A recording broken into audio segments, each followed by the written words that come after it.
and welcome back to another episode of Forgotten History. I am Gunnar. And this is Dean Gross. And I'm Sunil and Dean. Today we are discussing the beautiful Maritime Museum of San Diego and its great historical significance. This Maritime Museum, I believe, is certainly forgotten and overshadowed by the great USS Midway Museum right next to it. We are attempting to bring some light to this museum. I've been to this museum many times and it is a wonderful experience. I recommend that anyone should certainly go spend a day at this unique museum down in San Diego. Let's get into the history and start of the Maritime Museum of San Diego. According to sdmaritime.org, the museum was founded in 1948 by local historians and maritime experts with the intention of preserving the history of knowledge, skills, culture, and the ships themselves for the public to learn about. So, have any of you been to the museum, Gunnar or Dean? Once again, I mentioned, yes, I've been to this museum. And it is a very, very interesting and cool museum. They have many vessels. They have great artwork and historical sections to represent different time periods. They have many different historical pieces. Have you been there?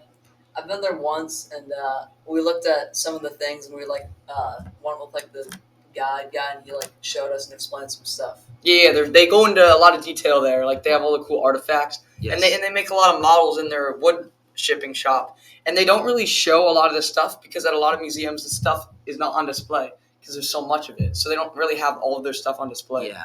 But they're working towards that. I've certainly been there several times. Obviously, there's some notable ships that I've enjoyed quite a lot, such as the Star of India and the submarine. I'm not too sure its name. The Dolphin. Yes, I'm sure we'll get into those later, but I've been there several times when I was a youngin', and it was quite enjoyable, and it's a core memory for me, as it's a wonderful place. So yeah, when I was at the museum, I learned a great deal about the maritime practices.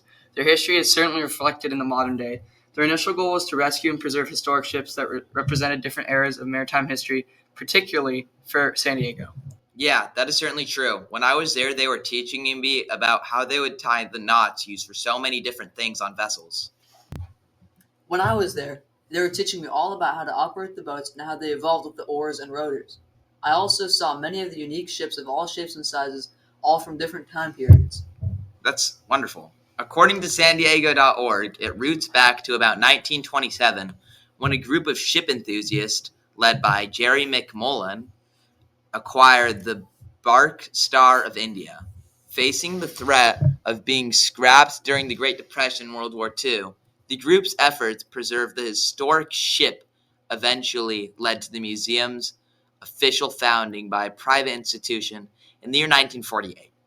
According to sdmaritime.org, the Star of India, the world's oldest active sailing vessel, became the flagship and centerpiece of their collection at the museum, which was eventually restored to a seaworthy condition in the 1970s.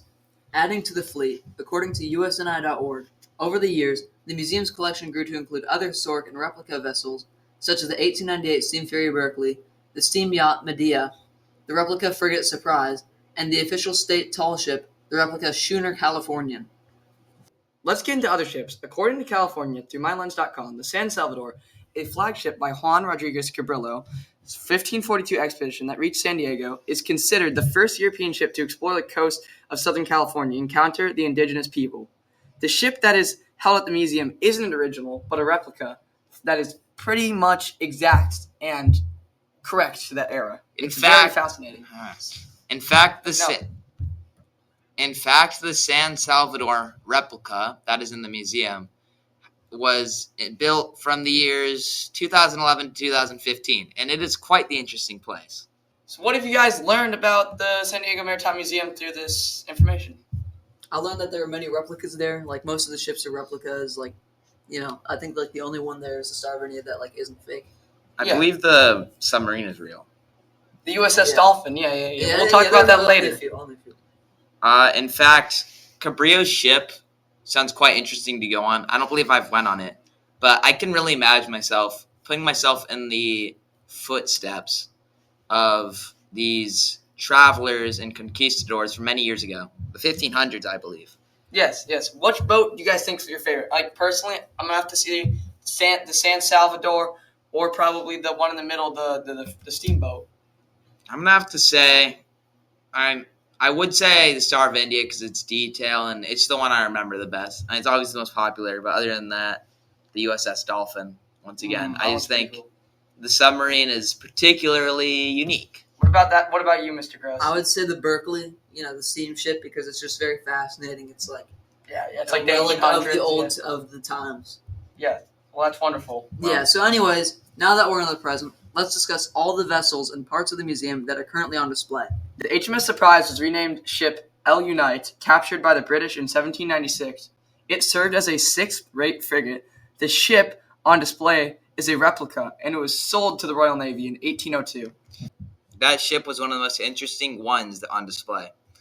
I believe it has all the cannons and rooms that the crew use, and it is very detailed. There's muskets and supplies all over the ship in the lower decks. It could transport somebody right back to the 1700s, in my opinion, with such detail, and maybe if you're a role player, you might enjoy it.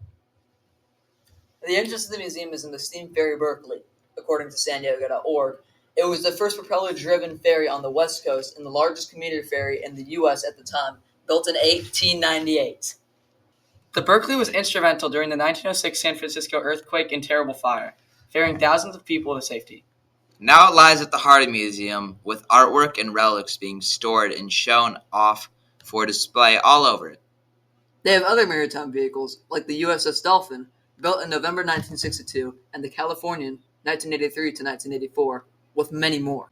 After this, the USS Dolphin was launched as a deep-water vessel in 1968, and it wasn't decommissioned until 2007. The Dolphin was a cutting-edge research vessel designed to support deep-water littoral and sensor testing missions. It's very interesting, yeah. So, once again, what have we learned? I really think that the ferry, once again, in the middle of the Berkeley is very interesting. A wonderful vessel, wonderful. Very, very interesting to me. I love the artwork. If you go there, you'll see the great artwork. You get to go in the engine room and stuff. They have the great, the engines that control the ships. And there's many of them. So I think it's fascinating that they have all these ships that you can explore and see, even if some of them are replicas. You can get a general idea of the history of ships and stuff in the area, and it's very fascinating stuff. yeah, each of them, and there's a lot of detail on them. Like on the San Salvador, they have the conquistador helmets and the sabers and stuff. It's pretty cool, guys. You definitely should go check it out. So I learned something new. I actually thought the USS Dolphin was like a military submarine where they had soldiers on board, but I did not know it was a research vessel, and I find that quite interesting. I thought maybe it was for surveillance of the enemy or something. I'm pretty sure it was used by the military, but for research. Yeah, but I thought it had weapons on board, maybe it missiles or something, but I guess not. So this is a wonderful museum. I highly recommend anyone visiting down in San Diego for a great fun time, and it's very, very interesting. We hope you enjoyed learning at the Maritime Museum of San Diego. This has been Sunil and Gunnar Engler and Dean Gross for the 7th episode of Forgotten History.